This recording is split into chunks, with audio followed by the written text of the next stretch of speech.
Salete omnes, hodie SDAs, Mercurii, today is Wednesday. Welcome to Latin class. Mercury erat Deus furem, mercatorum, et nuntiorum. Mercury habet caduceum, tellarium, et potassum.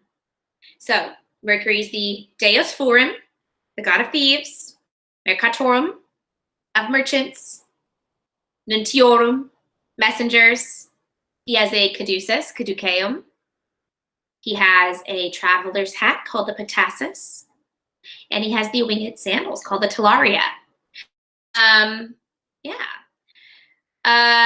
wonder how to say tricky. I want to use the word dolus. I know like we use trick or treat, we say dolos out delectatio. So I'll have to look that up for next Wednesday, if I can remember. All right, so my friends, our quote of the day today is, vox clamantis in deserto. This is a biblical verse from Isaiah, initially, but it is quoted, I think, like 5, 6, 7, 8, several times. It's one of those kind of reoccurring phrases, kind of reminds me like an epithet, right? But the idea is a voice crying out in the wilderness. This is like trying to speak like the word of the Lord, but it's falling on like deaf ears. So, you know, crying out and reaching, but not getting anything back, right? Into the wilderness, into the vastness, into the woods, the nothingness, the deserto. Literally, it looks like the word desert in English, right? That word just typically means like the wilderness, the outside, the place where there is nothing. So this is also the motto of Dartmouth College. It's an Ivy League in New Hampshire, and if you've ever been to New Hampshire, you may recognize it as being a place full of wilderness. It is like that, you know, it's not quite the season for it now, but it is one of those places that's people always go to watch the colors and the leaves change, and nature is just this pristine, untouched thing. So it kind of fits for them too, because maybe the voice crying out, vox clamantis, the voice crying out could be, you know, seeking knowledge, yearning for knowledge.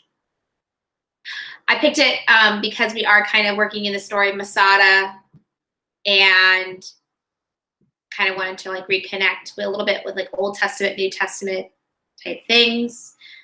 Clamantis is a participle. In the afternoon session, we should figure out what kind of participle it is. Maybe you already know.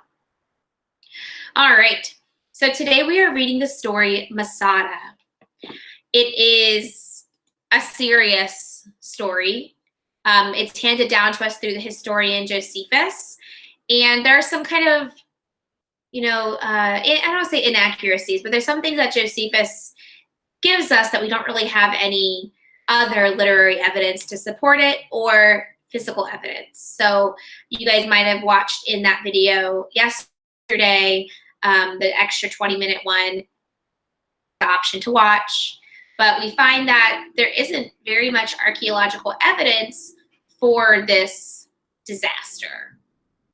I don't want to take anything away from it happening or not. So we're going to, you know, treat the truth, but have this in the kind of the back of our head and be like, well, did this happen really? We do know for a fact, you know, the ransacking of Jerusalem, the destruction and the death associated there was totally real. Like that is true. But did 900 zealots go to the hill? Did it go that way? Like everything that had happened, like did it actually happen the way it's reported by Josephus? That's really the question. So I have some notes before we read our stories, just based on the history of the site, and things to look at when you're reading Masada 1 on pages 150 and 151 in your textbook. So I'm just going to read my notebook really quick to you guys, and the things that I've kind of found. So this is a story in the voice of a Jewish woman talking to her son, Simon. And she is telling the story about Titus's sack of Jerusalem, the resistance of the Jews to the Roman people, and their final stand at Masada under the leadership of Eleazar. I'm not really sure how to pronounce his name. Eleazar. Eleazar. Maybe I'll go there. Okay. So something to look for in your reading is Jewish tradition. So you might find words of Jewish lament in this story. And we find, let me just get my ebook out. Not my ebook, my book. An example of a Jewish lament is on page 147. So that's the one with the arch. And it's line 18, in there. So me Deus, res que me, quare me deseruisti. So that grief, the sadness. Notice, I wonder if you can see, when you look at line 18 at the end of Knox, Deus, the D is capital. So just, it's kind of cool seeing like the monotheism, because we've really only seen the word Deus lower because Roman people are polytheistic. They have many gods. We talk about them in the days of the week, and there's more, way more than what we talk about the days of the week. So I don't know. It's just kind of cool. Kind of like a little fun fact. So looking for words of Jewish lament, looking for the cries, looking for these, their voices, calling out the wilderness baby. So the words that are used in this story in Masada Part 1, referencing the Old Testament. The Cambridge writers did their research and they went into the Old Testament and they took the Jewish words in the stories and they brought it into this story. So it is based on real literary evidence. And I don't know which words exactly were used to say this, but one of them I did find, I heard this from another Latin teacher, that one of the words of lament here, so maybe you guys can figure this out, were the ones used by Jesus on the cross. So the words here have more weight. They're more than just the story. They have a certain resonance in history and in religion. Lamentation is a really traditional role in Jewish culture.